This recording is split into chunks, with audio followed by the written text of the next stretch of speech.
Hi guys, today you are doing starting a project on the Pythagorean theorem in Google.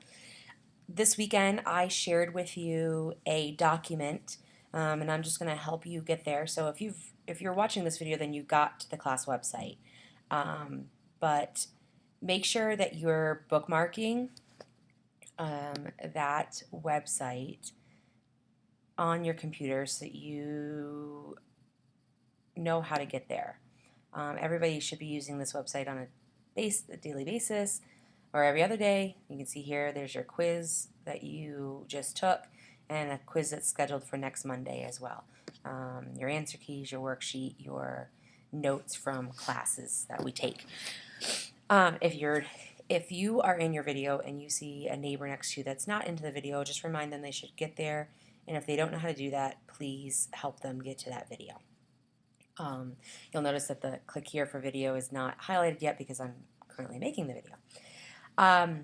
So today you are going to be working on the Pythagorean theorem project. So if you click here for a description of project and directions, this should pop up. And I didn't print this out for people, but you can print it if you need to. I'm just trying to save some paper. So our objective is to learn arguably about the most important theorem in geometry, the Pythagorean theorem. We will also explore applications and use this fundamental theorem in everyday life. So you are going to see who was this guy that wrote the Pythagorean theorem. And through your research, you're going to see that he was not the first to use it, he was just the first to prove it. So you will investigate the history of Pythagoras and the Pythagorean theorem. And you're going to write a paper. You are also going to do a project, and I don't have that rubric for you today. I will have that for you tomorrow. So today you really should be focusing on the essay part. So an essay of the life of Pythagoras. In particular, you should clearly indicate why he is credited with the development of the Pythagorean theorem and things you consider as you write your paper. Where was he born? Where did he go to school? Where did he live? Where did he die? Who were his teachers? He did quite a bit for math and science. So what were those? And then talking about Pythagorean theorem in everyday life and applications, and needing to have a bibliography. So I'm going to walk you through right now the starting of this paper. So I have signed into my personal account. So I shared this document with myself as well. So I was on the website right here, and now I want to get into my drive. And you get into your drive by these 9 boxes up here. I think most of you know how to do that, but just in case. And you're going to click drive. So it's going to come up, and if you don't see anything in my drive that looks like this, remember we've used these folders before, and yours will have your names. It'll say, for example, Feet, Georgia, assignment folder. The edit folder, the view folder. You guys don't have a teacher folder because you're not the teacher.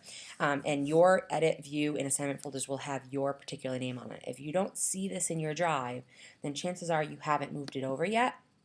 So you're going to go to shared with me. And I don't have those folders because I'm not part of the class. But if you don't see these in your drive, by clicking right here, then go to shared with me and they will be in there. In your assignment folder, and mine's going to be a little bit different, there is going to be this paper right here. It's going to say your name, so your first name, your last name, and then it's going to say Pythagorean theorem paper, and it should be in your assignment folder right here. If I click on that, and you're going to click on it too. Oh, and if this happens, proceeds to open document, not a big deal. I think you will not have this because I shared it with your school email address, but because I shared this with an email address outside of the school district, I have to do this, but it's not a big deal. So just proceed to open document.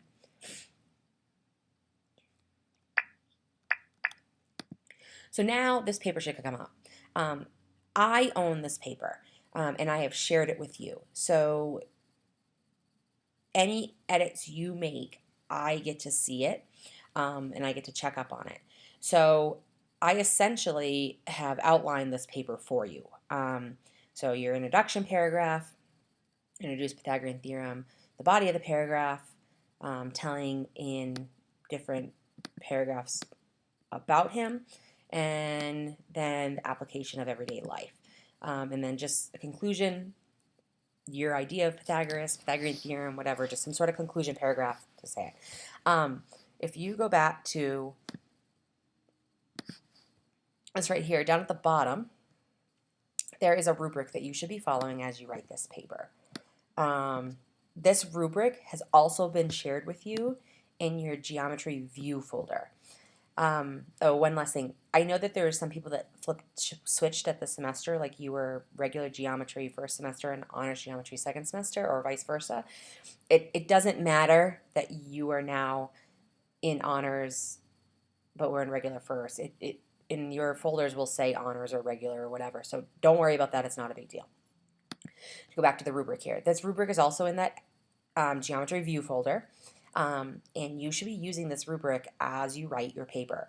You'll see here that you can either get the points, yes or no, and then for each paragraph. So talking about Pythagoras' early life, if you give 4 more interesting facts, you're going to get a 4. But if you only give 1 fact, you're going to get a 1. His education, contributions to math and science, Pythagorean theorem today, and these all relate, they all line up with this paragraph here, with this outline for you, okay? Sentence structure, writing this the way that you would write an English paper. It will be graded on your grammar mechanics, your organization, the length of the paper. So, 2+ pages, and I don't expect it to be any longer than 2 pages. We'll get 4 points, and if you're into that 1 or 2 range, you'll get 3 points, and if you're in a less than 1 page, you'll get 2 points. It should probably be about 1 to 2 pages when you start thinking about the information. So the other thing that's on this paper is I have given you some links to get you started. So Life of Pythagoras. So if you click on that, it's going to send you to some websites. Your research should not be limited to the websites that are attached here. If I look at your bibliography and you have only used these websites, I'm going to say you didn't put enough effort into it. This was just to get you started. There's a great thing, it's called Google. Life of Pythagoras, Pythagoras' education. You could put any of those things into that and websites should pop up. I think you all know how to use Google, and if you don't, I'll help you with it tomorrow. So on this paper here, one of the things on your bibliography was, or one of your things on your rubric was a bibliography. So I just want to show you how to get into that. So if you go to this add-ons up here, Easy Bib Creator, and you're going to manage your bibliography. And if you just click that, over here on the side, it's going to pop up Cite a Source. And it's super easy to do this. So we're not, unless you get a book out of the library, you can do that. Journal articles, most of you are going to use websites. So make sure that that's clicked. And then if I go to this Famous People's website right here, and I've decided to take a fact out of this paper, out of here, something about Pythagoreanism, then what I'm going to do is I'm just going to copy and paste. I'm going to copy this URL, go back to my paper, and I'm going to paste it in there. And if I hit search, so this was it. If I hit select,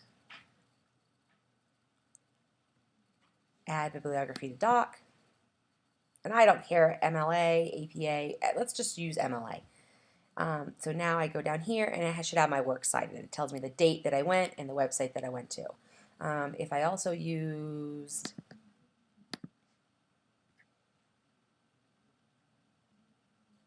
about math for some reason, copy and paste that. Whoops, nope, Control Z, Control C, and I go back to my paper. I plug that in.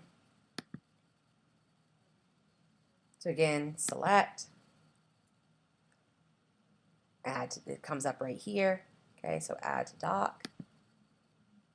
And now that website's there as well. So it's pretty easy for you to put your websites in there. It shows me the date that you went to it, or the last date it was updated. And if you don't have this, you will lose points. It's important. So another thing to say about these websites is you should be taking ideas from that. If you do any copying and pasting it and putting it into your document, I will be able to tell. That's called plagiarism, so please try to write those sentences on your own. Of course, things are going to be pretty word for word, but there's a difference between copying and pasting and another thing between typing it in. So just to show here, if I were to start to write this,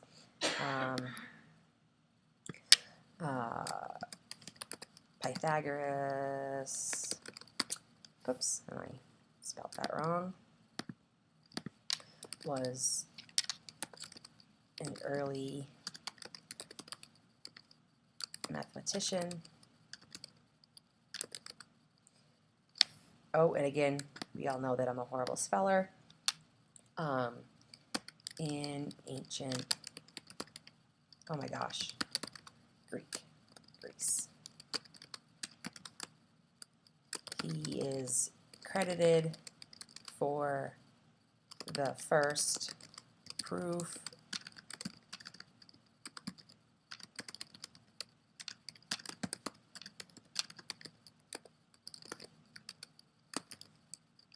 I'm having a really hard time typing this morning, ladies and gentlemen. I haven't had any coffee yet, so you can laugh at me. So that I just know this stuff off the top of my head. If you don't, that's fine. You're going to get it from your websites.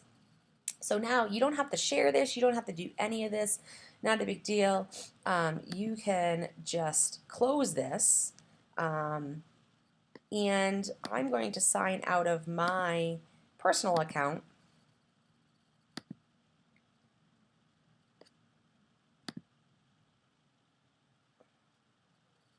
And I'm going to sign into my school account.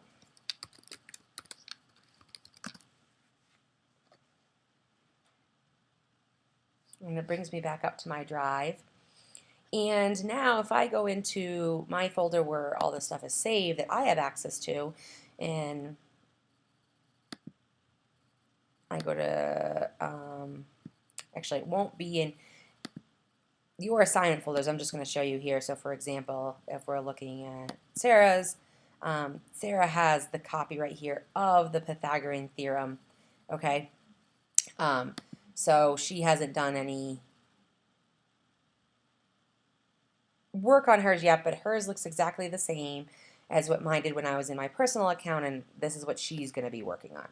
So another way that I can get to this assignment is I have saved all these in geometry, Pythagorean theorem, and again here I have a list of all of everybody's papers, and I can get a link to those. Right, it's working slow. So let's find, there I am right there at the bottom. So I should be able to click on this, and now I, as the teacher, get to click on your links, and in here there's what I wrote as the student, and down at the bottom it has my works cited as the student, and now as a teacher I can check to see the work done. Please know that I can look at your revisions. So where is that? Edit. See revision history, and I can look on here and say, oh look, there's Erin-Rose as the student typing in green, and there she is in the green. So I know, and that was I was testing this out this weekend and I got excited that it actually worked. So I know when you've gone in to do it. I know how much time and effort you've spent on it. So please make sure that you're putting some effort and you're taking this assignment seriously. Again, to get to the add-ons, EasyBib Creator, Manage Bibliography, and that will pop up over here. to be able to cite your sources. You should be accessing your bibliography as well. So if you are having some trouble, just ask a neighbor. I think some people are pretty savvy with using the Google Drive, and other people struggle with it a little bit, and that's okay. Or go back and watch this video. I will be there tomorrow, and I can help anybody out, but you should be well on your way to writing this paper by tomorrow. There was only one other class period that we have scheduled for the computer lab, and that is tomorrow. So please use your time wisely, and good luck.